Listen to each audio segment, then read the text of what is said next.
Strength, success, clarity. வணக்கம் students. Next நம்ம பார்க்க போகிறது ப்ரையாரிட்டி பேஸ்டு ஷெடியூலிங் பாலிசிஸில் ஒன் பை ஒன்னாக பார்க்க போகிறோம். அதில் ஃபஸ்ட்டு பார்க்க போகிறது ப்ரையாரிட்டி பேஸ்டு ஷெடியூலிங் ப்ராசஸ். இப்போது ஒரு ப்ராசஸ் இருக்குது.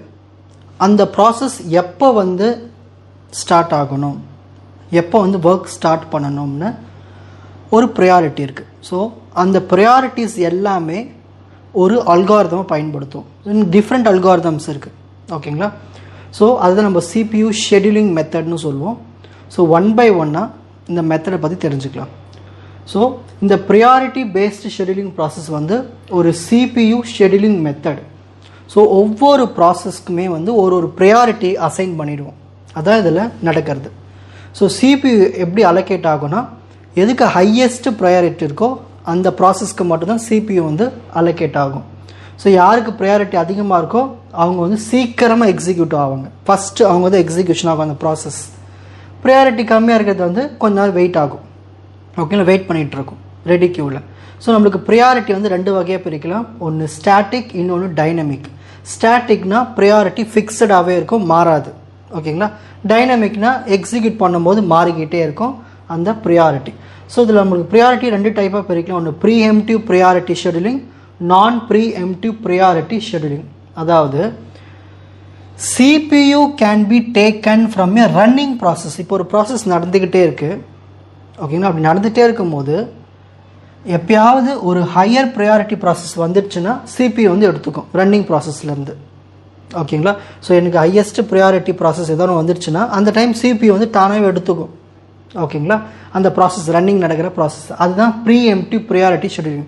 இதுவே நான் ப்ரீஎம்டிவ் ப்ரையாரிட்டி ஷெடியூலிங்கில் ரன்னிங் ப்ராசஸ் தானாகவே கண்டினியூ ஆகிட்டே இருக்கும், அது முடிகிற வரைக்கும். ஸோ மற்றது எதுவும் டிஸ்டர்ப் பண்ணாது, வேறு எந்த ப்ராசஸ் வந்தாலும் டிஸ்டர்ப் ஆகாது. ஸோ இதுதான் ப்ரீஎம்டிவ் நான் ப்ரீஎம்டிவ் ப்ரையாரிட்டி ஷெடியூலிங்கான மீனிங். அட்வான்டேஜஸ். ஸோ இந்த கான்செப்ட் படி முக்கியமான டாஸ்க் எல்லாமே ஈஸியாக எக்ஸிக்யூட் பண்ணிடலாம் குயிக்காக. ஸோ ரியல் டைம் சிஸ்டம்க்கு ரொம்ப யூஸ்ஃபுல்லாக இருக்கும். டிஸ்அட்வான்டேஜ் பார்த்துட்டோம்னா இந்த லோ ப்ரையாரிட்டி உள்ள ப்ராசஸ் எல்லாமே வெயிட் பண்ண வேண்டியதாக இருக்கும் ரொம்ப. ஸோ இதனால் உங்களுக்கு ப்ரையாரிட்டி இன்வர்ஷன் ஒரு பாதிப்பு ஏற்படும். இந்த ப்ரையாரிட்டி இன்வர்ஷன் எப்படின்னா, ஹையஸ்ட் ப்ரையாரிட்டிக்கும் லோவஸ்ட் ப்ரையாரிட்டிக்கும் இடையில் இந்த மீடியம் ப்ரையாரிட்டி தான் ரன் ஆகிற மாதிரி இருக்கும். ஸோ இதுதான் ப்ரையாரிட்டி இன்வர்ஷன் சொல்லுவோம். அது பின்னால் நம்ம டீட்டெயிலாக பார்ப்போம்.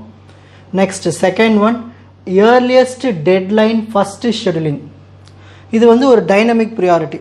அதாவது ப்ராசஸ் ரன் ஆகும்போது நம்ம ப்ரையாரிட்டி சூஸ் பண்ணுவோம், ஓகேங்களா? இதுவும் ரியல் டைம் சிஸ்டமில் பயன்படுத்துவோம். அதாவது டெட்லைன் யாருக்கு ரொம்ப கம்மியாக இருக்கோ அவங்களுக்கு தான் ஹையஸ்ட் ப்ரையாரிட்டி கொடுப்போம், ஓகேங்களா? ஒவ்வொரு டாஸ்க்குமே ஒவ்வொரு டெட்லைன் இருக்கும், முடிகிற டைம். ஸோ CPU எப்பயுமே என்ன பண்ணணும், யாருக்கு டெட்லைன் ரொம்ப நியரஸ்ட் வேல்யூ இருக்கோ அதை சூஸ் பண்ணிக்கும். ஸோ பெட்டர் அட்வான்டேஜஸ் என்னென்னா, ரிசோர்ஸஸ் யூசேஜ் எஃபிஷியண்ட்டாக இருக்கும். ஏன்னா டெட்லைன் முடிய போது, ஸோ அவங்களது முடிச்சு விட்டோம்னா, அந்த ப்ராசஸ் முடிச்சிட்டோம்னா அவங்க மற்ற வேலையை பார்க்க ஆரம்பிப்பாங்க. ஸோ அதுதான் ரிசோர்ஸஸ் எஃபிஷியண்ட்டாக அதில் யூஸ் பண்ணலாம். ஸோ ஃப்ளெக்சிபிள் ஷெடியூலிங், டெட்லைனுக்கு ஏற்ற மாதிரி மாற்றிக்கிட்டே இருக்கலாம். டிஸ்அட்வான்டேஜஸ் பார்த்தோன்னா காம்ப்ளெக்ஸ் இம்ப்ளிமெண்டேஷன். இந்த கான்செப்ட் ரொம்ப காம்ப்ளெக்ஸ். ஏன்னா ஒவ்வொரு டெட்லைனும் செக் பண்ண வேண்டியதாக இருக்கும். ஃப்ரீக்வெண்ட் கான்டெக்ஸ்ட் ஸ்விட்சிங், மாறிட்டே இருக்க வேண்டியதாக இருக்கும். ஒரு ப்ராசஸ்லேருந்து இன்னொரு ப்ராசஸ்லேருந்து இன்னொரு ப்ராசஸ் ரன்னிங் ஆகும் போதே. ஸோ இது எல்லாமே கொஞ்சம் காம்ப்ளெக்ஸ். ஸோ இதுக்கு ஒரு எக்ஸாம்பிள் பார்க்கலாம். இப்போ டாஸ்க் T1, T2, T3 இருக்குது. ஒவ்வொன்றுக்கும் டெட்லைன் கொடுத்துட்டாங்க. Task T1 4, T2க்கு 6, T3க்கு 8. இதில் யார் கம்மியான வேல்யூஸ் இருக்குது டெட்லைனு? 4, T1. அப்போ T1 தான் ஃபஸ்ட்டு டெட்லைனு, அதாவது ஃபஸ்ட்டு இது தான் எக்ஸிக்யூட் ஆகும். அப்புறமா தான் T2, அடுத்து 6, அப்புறமா 8. ஸோ T1 எக்ஸிக்யூட் ஆகும், அப்புறம் T2, அப்புறம் T3, ஓகேங்களா? நெக்ஸ்ட் இங்கே பாருங்கள், இன்னொரு ப்ராப்ளம் பார்க்கலாம்.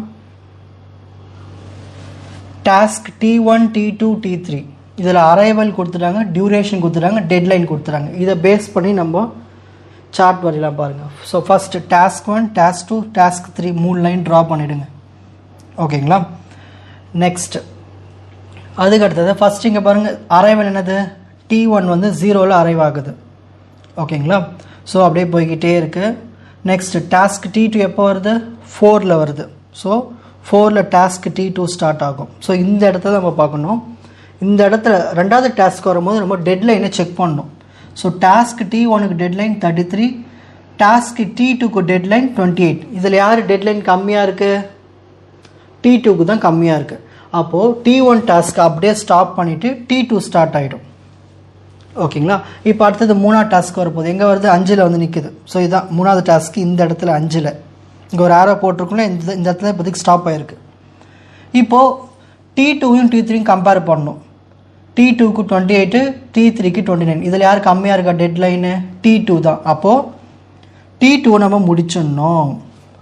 அதற்கு T3யை வெயிட் பண்ண வைக்கணும். ஏன்னா T2க்கு தான் டெட்லைன் கம்மியாக இருக்குது. ஸோ அது முடித்ததுக்கு அப்புறமா தான் T3 டாஸ்க்கு ரன் ஆகும். ஸோ ஒவ்வொரு டாஸ்க்கு ரெண்டு டாஸ்க்கு கம்பேர் பண்ணிக்கோ டெட்லைன். ஸோ டெட்லைன் யாருக்கு வேல்யூ கம்மியாக இருக்கோ அது ரன் ஆகும், அப்படி இல்லையா வெயிட் பண்ண வைக்கும். ஓகேங்களா? ஸோ இதுதான் நம்ம வந்து ப்ரீஎம்டிவ் நான் ப்ரீஎம்டிவ்னு சொல்லுவோம். ஓகேங்களா? இதுமாரி வெயிட் பண்ணுறதுனா நோ ப்ரீஹெம்ஷன். ஸோ டாஸ்க்கு கண்டினியூ பண்ணுறது வந்து ப்ரீஹெம்ஷன். ஸோ இது எல்லாமே இந்த டெட்லைன் வச்சு நம்ம சொல்கிறது. Next third concept rate monotonic scheduling. இது வந்து ஒரு ஃபிக்ஸ்டு ப்ரியாரிட்டி ஷெடியூலிங் அல்காரிதம். ஓகேங்களா?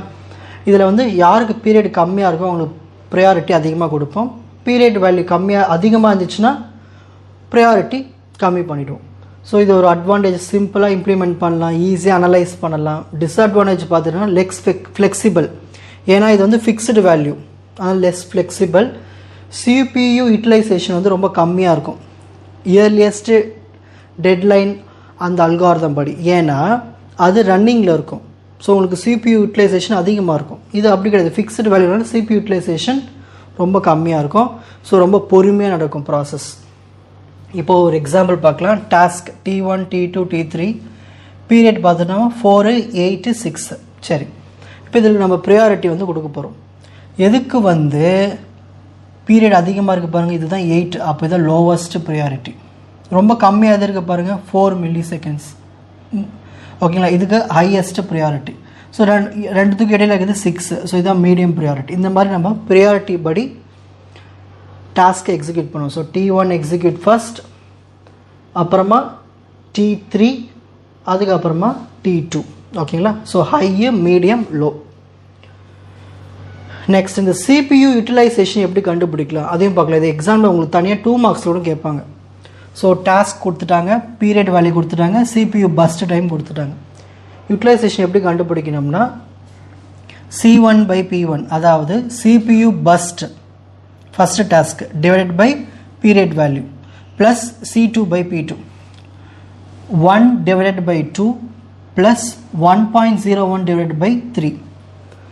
ஸோ டிவைட் பண்ணி ஆட் பண்ணால் உங்களுக்கு ஆன்சர் 0.8366 வரும். இந்த பர்சன்டேஜுக்கு பார்த்தீங்கன்னா 83%. இதுதான் CPU யூட்டிலைசேஷன். இந்த மாதிரி தான் யூட்டிலைசேஷன் வேல்யூ கண்டுபிடிப்போம். Next priority inversion. இது ஒரு main concept.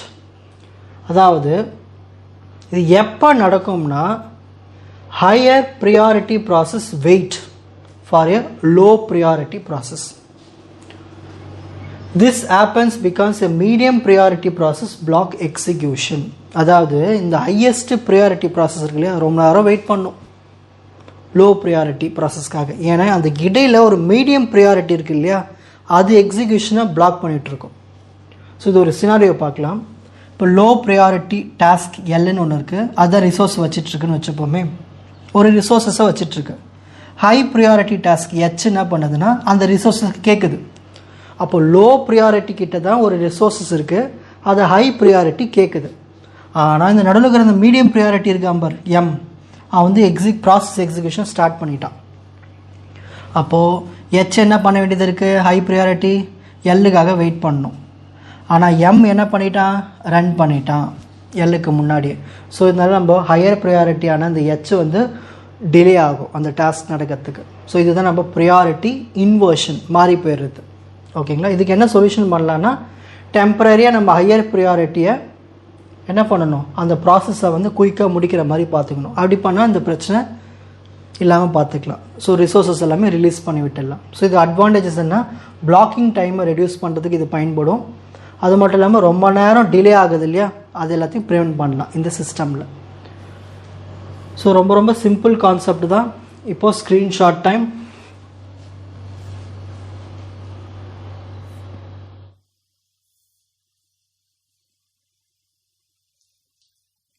So first priority scheduling process. Next earliest deadline first scheduling.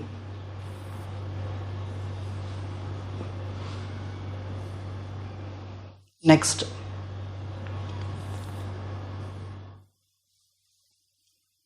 Rate monotonic scheduling. Next அதனுடைய கண்டினியூவேஷன். நெக்ஸ்ட் ப்ரையாரிட்டி இன்வர்ஷன், அதனுடைய கண்டினியூவேஷன். உங்களுக்கு இந்த கண்டென்ட் ஈஸியாக புரிஞ்சிருக்கும்னு நினைக்கிறேன். வாட்ச் அதர் எபிசோட்ஸ் இன் த appropriate playlist. Fuji silver academy strength success clarity. வணக்கம்.